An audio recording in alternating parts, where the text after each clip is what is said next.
கத்தி சண்டை வந்து இந்த படம் நல்லா வரணும், இந்த நல்ல ஸ்கோப் இருக்கு, நல்லா வரக்கூடிய ஸ்கோப் இருக்கு. அதனால தான் மேக்கிங்லேயும் சரி இப்போ வரைக்கும் வந்து கிட்டத்தட்ட டைட்டிலுக்கு ஏற்ற மாதிரி நிறைய முறை கத்தி சண்டை ஆயிருக்கு. ஏன்னா ஒரு ஃப்ரீடம் எனக்கு ரொம்ப பிடிச்சது. சுராஜ் சார் கிட்ட வந்து அந்த ஃப்ரீடம், நல்ல கருத்து, நல்ல சஜஷன்னா இம்மிடியட்டாக அவர் ஏற்றுப்பார், எந்த ஈகோ இல்லாமல். ஆதி அதான் அவர் சொன்ன மாதிரி ஃபஸ்ட்டு ஃபோன் பண்ணி இந்த மாதிரி இந்த படத்துக்கு மியூசிக் பண்ணுறா அப்படின்னு சொல்லும்போது, இல்லைண்ணா அப்படின்னா, இல்லை இந்த படத்துக்கு மியூசிக் பண்ணிடுறான்னு சொல்லிட்டு அவன் ஆஃபீஸ்க்கே போயிட்டு கமிட் பண்ணிட்டான். அவனை கமிட் பண்ணி அப்புறம் வி ஸ்டார்டட் ஆஃப்.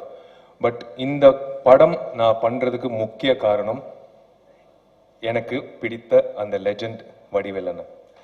வடிவேல் அண்ணன் இந்த படத்தில் இல்லைன்னா நான் கண்டிப்பாக இந்த படம் பண்ணியிருக்க மாட்டேன். ஏன்னா அவர் ஒருத்தர் தான். எத்தனையோ ஆர்டிஸ்ட் இருப்பாங்க, இந்த ஆர்டிஸ்ட் டேட் கிடைக்கலன்னா ஆல்டர்னேட்டிவ் ஆர்டிஸ்ட் போகலாம், இந்த ஆர்டிஸ்ட் டேட் கிடைக்கலன்னு இன்னொரு ஆர்டிஸ்ட் போகலாம். ஆனால் வடிவேல் அண்ணன் பொறுத்த வரைக்கும் இஸ் யூனிக். அவரோட கேரக்டர் வேறு யாராலையும் பண்ண முடியாது.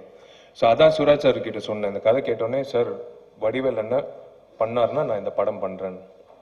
ரொம்ப ரொம்ப நன்றிண்ணே. நீங்கள் எனக்கு அந்த பெருமை, எனக்கு தான் பெருமையாக இருக்குது. நீங்கள் இந்த படத்தில் வந்து அவரோட நடிக்கக்கூடிய வாய்ப்பு எங்களுக்கு ஏற்கனவே 2 வெற்றி. வெற்றி வந்து திமிரு, 2வது வெற்றி எனக்கு கூடவே ஒரு அண்ணனாக இருந்து நடிகர் சங்கம் தேர்தலில் வந்து வெற்றி அடைய வச்சார். அது எங்களோட 2வது வெற்றி. இப்போ 3வது கத்தி சண்டை. I thank Vadivel Anna for everything. அது வந்து இதுக்கு மேலே சொல்லக்கூடாது, அது ஸ்க்ரீனில் வரும்போது எல்லாரும். ஏன்னா நான் எங்கே போனாலும், கவர்மெண்ட் ஆஃபீஸ்க்கு போனாலும் சரி, எங்கே ஒரு போலீஸ் ஆஃபீஸரை சந்தித்தாலும் சரி, எல்லாரும் கேட்குற ஒரே விஷயம், வடிவேல் உங்கள் படத்தில் நடிக்கிறாராமே. ஆமாம் சார், எப்போ வருது படம்? ஏன் சார் அப்படி கேட்குறீங்கன்னு நான் கேட்டேன். ஐபிஎஸ் ஆஃபீஷியல்ஸ்லேருந்து எல்லாருமே, கவர்மெண்ட் ஆஃபீஷியல், இல்லைங்க எங்களுக்கு ஒரு ஸ்ட்ரெஸ்ஃபுல் லைஃப், காலையிலேருந்து சாயந்தரம் வரைக்கும் எல்லாத்தையும் முடிச்சுட்டு வீட்டுக்கு போகும்போது 10:30 மணிக்கு அந்த டிவி ஆன் பண்ணி வடிவேல் அண்ணாவோட காமெடி ஒரு 1/2 மணி நேரம் பார்த்தா போதும், நிம்மதியாக தூக்கம் வரும். So we are waiting for him to come back. ஸோ அந்த மாதிரி ஒரு லெஜெண்ட் இந்த படத்தில் இருக்கிறது வந்து எனக்கு ரொம்ப சந்தோஷமாக இருக்குது. ரொம்ப ரொம்ப நன்றிண்ணா. சூரி என்னோட பிரதர் இந்த படத்தில் கலக்கி இருக்காப்புல. மறுபடி எப்போ இது அமையும்னு தெரியாது, சூரியும் வடிவேல் ஒரே படத்தில் கிடைக்கிறதுக்கு. And I should thank my producer. உண்மையிலேயே இது எக்ஸ்பென்சிவ் ஃபிலிம் தான், நம்பி செலவு பண்ணார், அவுட்புட் வந்துருச்சு. So I'm really hoping. And I thank mister Jayakumar, cameo films. இந்த படத்தை நீங்கள் டிஸ்ட்ரிபியூட் பண்ண போகிறீங்க. Definitely it will do very well. இந்த படத்தில் ஒரு மெசேஜ் இருக்குது, கண்டிப்பாக எல்லாருக்கும் பிடிக்கும். It's a commercial entertainer. And I thank all my technicians. ஒவ்வொருத்தராக நான் சொல்ல மாட்டேன், எல்லாரும் ஏற்கனவே பேசியிருக்காங்க. எனக்கு தெரிஞ்சு நான் கூப்பிட்டா கூட ரிச்சர்ட் என்னோட மறுபடி படம் பண்ண மாட்டான், அவ்வளோ டார்ச்சர் பண்ணியிருக்கான் அவனை.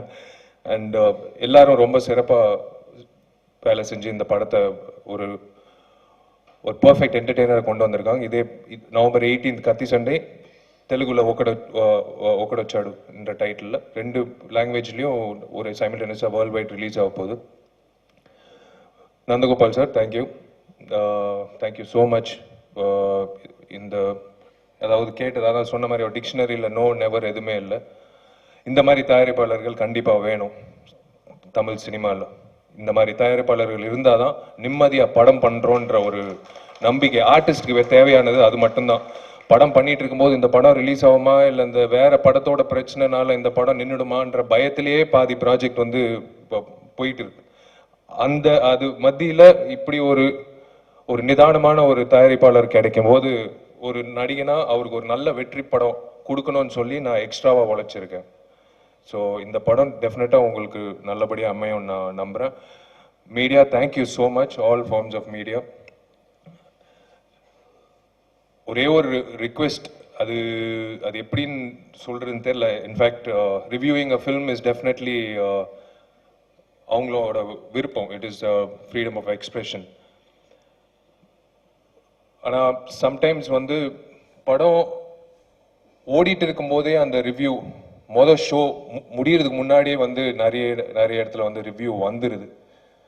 இது நான் குத்தமாக சொல்ல, ஏன்னா நான் உங்களெல்லாம் நண்பர்களாக நான் பார்த்துருக்கேன் இந்த 12 வருஷம் ஒரு நடிகனா. ஏன்னா உங்களால் தான் நான் வந்து ஒரு புதுமுக நாயகனாக இருந்து இன்னைக்கு வந்து இந்த இடத்துக்கு வந்திருக்கேன்னா you are also been a very big support. இந்த ரிவ்யூவிங் மட்டும் கொஞ்சம் ப்ரீதிங் ஸ்பேஸ் வேணும் ஒரு படத்துக்கு. பார்க்குற ஆடியன்ஸே வந்து அடுத்த ஷோ போகிறதுக்கு முன்னாடியே எல்லாம் வந்து போட்டு கிளின்னு கிளிக்கிறாங்க. அஃப்கோர்ஸ் அந்த மாதிரியும் படம் இருக்கும். பட் இருந்தாலும் ஒரு ரிக்வெஸ்ட், ஒரு நடிகனா, இது நான் நடிகர் சங்க பொதுச் செயலாளராக நான் உங்ககிட்ட கேட்கல, ஒரு ரிக்வெஸ்ட், கொஞ்சம் தாமதமாக அந்த ரிவ்யூன்ற ஒரு விஷயம் வந்து போட்டிங்கன்னா நல்லா இருக்கும். Thank you, thanks to every one. And Murugaraj அண்ணனுக்கு ரொம்ப ரொம்ப நன்றி, எல்லாத்தையும் சரிச்சுக்கிட்டு என்னோட இருக்கிறதுக்கு ரொம்ப நன்றி. அண்ட் நடித்த அத்தனை ஆர்டிஸ்ட்க்கு வாழ்த்துக்கள். உங்களால் முடிஞ்சா இந்த சமுதாயத்துக்கு ஏதோ ஒரு வகையில் நல்லது செய்யுங்க. God bless you all. நான் என்னென்ன பேச நினைச்சேன் அவளையும் பேசி தொலைஞ்சிட்டு உட்காந்துருச்சுங்க பூரா. எதை பேசுறது தெரியல இப்போ எனக்கு ரொம்ப சந்தோஷமா இருக்கு. எனக்கு அதாவது வந்து முதல்ல பத்திரிகை நண்பர்கள், தொலைக்காட்சி நண்பர்கள் எல்லாருக்கும், இங்கே உட்கார்ந்துக்க பெரிய பிரம்மாக்களுக்கு பூரா என்னுடைய மனமார்ந்த நன்றியை நான் தெரிவிச்சுக்கிறேன். ரொம்ப பேர் சொன்னாங்க, ரொம்ப கேப் விட்டு நீங்கள் வந்திருக்கீங்க, ரொம்ப இடைவெளிக்கு பின்னால் இப்போ வந்து நீ இந்த படம் நடிக்கிறீங்கன்னு சொன்னாங்க. சத்தியமாக எனக்கு கேப்பே கிடையாது, எனக்கு கேப்பும் கிடையாது, ஆப்பும் கிடையாது. எப்பயுமே இந்த வடிவேலுக்கு டாப்பு தான். அது காரணம் மக்களாலையும் உங்களாலையும். பங்காளி சொன்ன மாதிரி, சுராஜ் சொன்ன மாதிரி, எந்த பேப்பர் எடுத்தாலும் வாட்ஸ்அப் எடுத்தாலும் எதாக இருந்தாலும் நான் தான் ஒரு கார்ட்டூன் பொம்மையாக வர்றேன். அதில் அந்த அளவுக்கு நகைச்சுவையில் இன்னைக்கு மற்ற அரசியல் சம்பந்தப்பட்ட விஷயத்துலேருந்து எல்லா விஷயத்துலையும் என்னை சொல்லி தான் எல்லாமே இன்னைக்கு போடுறாங்க. ஆனால் உண்மையிலே இது நான் எனக்கு கிடைச்ச உழைப்பு. நான் 24 மணி நேரமும் என்னுடைய மூச்சு, என்னுடைய இது எல்லாமே வந்து சினிமாவை பற்றி தான் நினச்சிக்கிட்டு இருப்பேன் நான். ஆனால் இந்த நேரத்தில் வந்து இந்த கத்தி சண்டைங்கிற படத்தில் நடித்ததுக்கு எனக்கு ரொம்ப ரொம்ப சந்தோஷமாக இருக்குது. எனக்கு இந்த படத்தில் என்னன்னு கேட்டிங்கன்னா, எல்லாரும் நினைப்போம் கத்தி சண்டைன்னு. இப்போ 2 பேர் சண்டை போட்டாங்க கத்தி எடுத்துக்கிட்டு. நான் சொல்லி ஒருத்தர் குத்திக்கிட்டு ஏதாச்சும் ஆகி போய் 108 ஆம்புலன்ஸை வந்துட போதியா போ சொல்லு முதல்ல அப்படின்னு. கத்தி சண்டைங்கிறது இந்த படத்தில் கத்தி சண்டையும் கிடையாது, கத்தி பேசுகிற சண்டையும் கிடையாது. இந்த படம் வந்து ஒரு புத்தி சண்டை. இந்த படத்தில் டைரக்டர் சுராஜ் அவர்கள் விஷால ரொம்ப அழகா அற்புதமாக ஒரு வித்தியாசமாக இந்த படத்தில் வேலை வாங்கியிருக்காரு. இந்த படத்துடைய கதையை கேட்கும் போது எனக்கு வந்து என்ன கேரக்டர்னு கேட்டேன் நான். அது ஒரு டாக்டர், சைக்காட்ரி டாக்டர் அப்படின்னாரு. டுபாகூர் டாக்டரான்னு கேட்டேன். அது ஏற்கனவே பண்ணிட்டேன் நான். டுபாகூர் கிடையாது, ஆனால் டுபாகூர் மாதிரியே போய்கிட்டு இருக்கு. ஆனால் உண்மையான டாக்டர் நீங்கள். இந்த கதையில் ஒரு வித்தியாசமான கேரக்டர். இது ரொம்ப கதையை கேட்டேன் நான். கதையை ஃபோன்லேயே ஒரு 5 நிமிஷம் சொன்னார். அப்புறம் விசால்கிட்ட கேட்டேன் நான். அதை கேட்டவொடனே எனக்கு ரொம்ப பிடிச்சி போச்சு. ரொம்ப படங்களை கதை சரியில்லாமல் தான் நான் ரொம்ப படங்களை வேணான்றீங்க. உண்மையில் நான் வந்து எனக்கு வாய்ப்பு இல்லாமலாம் நான் வீட்டில் உட்காரல. நிறைய இந்த கேப்பில் நிறைய கதைகளை செலக்ட் பண்ணியே கேட்டுக்கிட்டு தான் இருந்தேன் நான். அப்படி கேட்ட கதைகள் எனக்கு பிடித்த கதை இப்போ இந்த கத்தி சண்டை. இந்த கத்தி சண்டை வந்து ஒரு அற்புதமான ஸ்கிரிப்டு. படம் பூரா மக்கள் சிரிச்சுக்கிட்டே இருக்க மாதிரியே அழகாக அந்த படத்தை ரொம்ப அற்புதமாக இயக்கியிருக்காரு சுராஜ் அவர்கள். நம்ம ஊரில் பார்த்துருப்போம், எங்கே பார்த்தாலும் வந்து வெளியில் நடக்கிறது தான். நான் அப்படியே என்ன செய்யறது, மக்கள்கிட்ட எடுத்து மக்கள்கிட்ட லேடாக சும்மா தங்க மொழிகி அப்படியே கொடுத்துருவேன் நான். ஒருத்தன் சும்மா வந்து மயக்கம் போட்டு கிடக்கிறான். உதாரணத்துக்கு மயக்கம் போட்டு கிடந்தவனை போய் நம்ம என்ன வேணும், 1 ரூபா சோடா வாங்கி எழுப்புறேன். அவன் எந்திரிச்ச சோறில் சப்பான்னு சல்லையை சேர்த்து ஒரு கேட்டான். எதுக்கு என்னை எழுப்பி விட்டேன் கேட்டான். நீ பார்த்துப்பீங்க ஒரு படத்தில். அவன் எந்திரிச்சோன்னா என்ன கேட்டான், அவன் வந்து நம்ம மயங்கி வந்திருக்கானேன்னு சோடாவை தூக்கி எழுப்புனா, எந்திரிச்சோன்னா எதுக்கு என்னை எழுப்பி விட்டேன்னு கேட்டான். இல்லை நீ மயங்கி கிடக்கிறியா அதனாலதான் ஏன் எழுப்பி விட்டேன்னு கேட்டேன். செருப்பு பிஞ்சு போகும். நான் 5000 ரூபா கொடுத்து எராயின் போதையை வாங்கி நக்கிட்டு கிறகம் போய்கிட்டு இருக்கேன். ஏண்டா டேய், என்னை எழுப்பி விட்டு என் போதையை பூரா களைச்சி விட்டு மயங்கி கிடக்க நான் சொல்றேன்னு வம்புழுப்பான். அதை நினச்சிக்கிட்டு இன்னைக்கு மக்கள் பூராமே பாதி பேர் சில ஆளை எழுப்பவே முடியலை. உண்மையிலே அவன் சும்மா மயங்கி கிடந்தா கூட பாரு, பயவுள்ள பட்ட பகல்லே போதையில் கிடக்கு. இதெல்லாம் உருப்படுமா நாசமா, ஒரு பொம்பளை மயங்கி இருந்தால் கூட இது வேறு பொம்பளை மகனும் தண்ணியை போட்டு கிடக்கிறா அப்படின்னு போகிறான். ஆனால் உண்மையிலே மயக்கத்தில் செத்தும் போயிடுறாங்க இன்னைக்கு. இதை நான் வந்து ஹியூமரை எடுத்துக்கிட்டு தான் சில படங்கள் அடிக்கிறேன். கொஞ்ச நாளைக்கு மேலே எங்கள் அப்பா தான் செத்து போச்சு. அந்த அம்மா உயிரோட இருக்கும்போது கேட்டுச்சு, ஏப்பா வடிவேலு எதில் வந்த? ஏரோப்ளேனில் வந்துட்டா, பிளேட்டில் வந்தேன். பிளேட்டில் வந்த எவ்வளவு டிக்கெட் வாங்குறாங்க? நான் சொன்னேன் 4000 ரூபா வாங்குறாங்கத்தா அப்படின்னு. அட நாசமா போற எடுவட்ட வேலை, 4000மா எவ்வளவு இடத்துல கொண்டாந்து விடுறாங்க? அது இங்க ஊர் மதுரை கிளவியெல்லாம் அவ தைப்பா பேசும். எவ்வளவு இடத்துல கொண்டாந்து விடுறாங்க அப்படின்னு கேட்டுச்சு. 1/2 மணி நேரத்துல 1/2 மணி நேரத்துல கொண்டாந்து விட்டுருவாங்கத்தா அப்படின்னு. அட நாசமா போறவங்களா, 4000 வாங்கிட்டு 1/2 மணி நேரத்துல விடுறானா? ஏன்டா 150 ரூபா கொடுத்தா ரயில்ல வெடிய வெடிய படுக்க போட்டு கூட்டி வர்றா, அவனுக்கு போய் 4000 ரூபா கொடுத்துருக்கேடா. இதுபட்டவன் ஏமாத்திட்டாயடா, 4 பெரிய ஆளுகளை வச்சு அவனை அடிச்சு காசை வாங்க போடுறான்னு கிளவி. கொஞ்ச நேரம் ஒண்ணுமே புரியல எனக்கு. இத வந்து நம்ம எந்த கணக்கில் சேர்க்கிறது, எந்த கணக்கில் சேர்க்கறதுன்னு எனக்கு தெரியல எனக்கு. ஆனா அது லாஜிக்கோட பேசுது. 150 ரூபா கொடுத்தா விடிய விட ரயில்ல பர்த்ல படுக்க போட்டு கூட்டி வர்றான். 4000 ரூபாய் கொடுத்து 1/2 மணி நேரத்துல இருக்கானா, அவன் எவ்வளவு பெரிய பித்தலாட்டக்காரனா இருப்பான். அவனை ஆளை எங்க இருந்தாலும் அவனை கொண்டு வாடா, விளக்க மாத்திலேயே அடிக்கணும். கொஞ்ச நேரம் ஒண்ணுமே புரியல. இது உண்மையிலே இந்த கிளம்பி இவ்வளவு சீரியஸா இருக்கு, ஆனா அதுல அவ்வளவு ஹியூமர் இருக்கு. இப்படித்தான் சில விஷயத்தை நான் எடுத்துக்கிறது. அதாவது எங்க பார்த்தாலும் இப்ப மக்கள்கிட்ட என்ன நடக்குது, மக்கள்கிட்ட என்ன செய்யுது, இதைத்தான் நான் வந்து அப்படி அப்படியே பண்றது. ஒண்ணுமே இல்லை. இந்த வெற்றிக்கு காரணம், நான் இந்த அளவுக்கு வந்ததுக்கு காரணம் நீங்க தான், மக்கள் தான். ஆனா உங்களுடைய ஆசீர்வாதம் எனக்கு என்னைக்கு இருக்கனால தான் இன்னைக்கு எனக்கு இந்த புகழ்.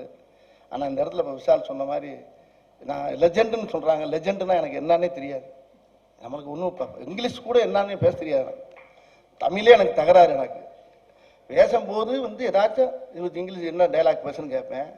கோப் கபாம் டீ அப்படின்னா என்னங்க அப்படின்னு கேட்பேன். அதை கேட்டுக்கிட்டு அங்கே பேசுவேன் நான். கொஞ்ச நேரத்தில் அர்த்தம் கேட்டால் தெரியாது எனக்கு. அந்த மாதிரி எனக்கு என் வலு எனக்கு தெரியாது, தெரியக்கூடாதுன்னு நினச்சி தான் நான் இன்ன வரைக்கும் இருக்கேன். யானைக்கு தன்னுடைய பலம் தெரிஞ்சால் அது வந்து வேற மாதிரி ஆயிரும். ஏன்னா வந்து என்னுடைய வலு தெரியாது. ஆனால் உங்களுடைய ஆசீர்வாதம் எந்த அளவுக்கு இருக்குங்கிறது இந்த கத்திச்சண்டை மேடையில், இந்த வெற்றி விழா மேடையில், இது என்னை பொறுத்தளவுக்கு இது வெற்றி விழா மேடை தான். அந்த மேடை இது வந்து ஒரு 100ஆவது நாள் மேடையாக நான் நினச்சி என் குலசாமி ஐயனார் மேலே சத்தியமாக சொல்கிறேன், இந்த படம் பெரிய வெற்றி அடையும். நல்ல ஆன்மாக்கெல்லாம் உள்ளே சேர்ந்துருக்காங்க. அது மட்டும் இல்லை, சுராஜ் அவர்கள், விஷால் அவர்கள், அண்ணன் நந்தகோபாலனை பற்றி நிறையா பேசணும். அண்ணன் வந்து அது பிறக்கும் போதே குபீர்னு பிறந்த ஒரு குபேர குழந்தை. அது குபேர பிள்ளை தான். ஒரு அருமையான மனுஷன், ஒரு பொய்யான முகம் கிடையாது, உண்மையாக இருப்பார், உண்மையாக பேசுவார். அது வீட்லேயே 10வது பிள்ளையும் அவர். அது 10வது பிள்ளை மொத்த பிள்ளையில ஒத்த பிள்ளைன்னு தான் என் கணக்கு தோணுது. அப்படி ஒரு பிள்ளை அவர். அவர் மனசுக்கே இந்த படம் பெரிய வெற்றி அடையும். இந்த படம் பெரிய வெற்றி அடைஞ்சு அவர் டிஸ்ட்ரிபியூட் சம்பாதிக்கணும், மக்கள் சந்தோஷமாக சிரிக்கணும், விஷாலுக்கு நிறைய பேர் கிடைக்கணும். ரெண்டாவது விஷாலுக்கு சொன்ன மாதிரி, விஷாலுக்கு வந்து எனக்கு வந்து இந்த படம் வந்து திரையில் வந்து படம் திமிரு, அது ஹிட்டு. தரையில் பல கோடி மக்கள், ஒரு ஜனாதிபதி தேர்தல் மாதிரி நடந்துச்சு அந்த தேர்தல். பல கோடி மக்களுடைய ஆசீர்வாதத்தில் வெற்றி பெற்ற சூப்பர் டூப்பர் ஹிட் படம் நடிகர் சங்கத்தை காணவில்லை. அது 2வது படம். 3வது படம் நான் சொல்லித்தான் ஆகணும், வேற வழியே இல்லை. 3வது படம் கட்டிச்சண்டை. அது super super super super bumper hit. இது கண்டிப்பா நடக்கும்.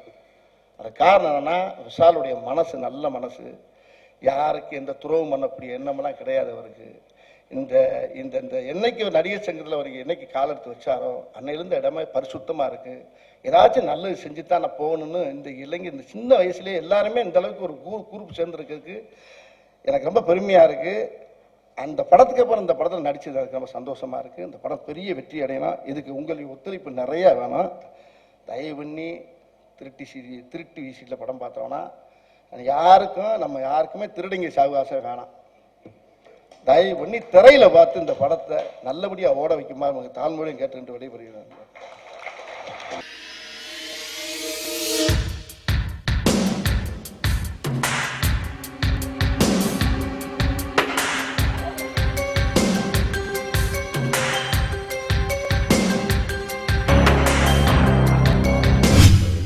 இருக்கு.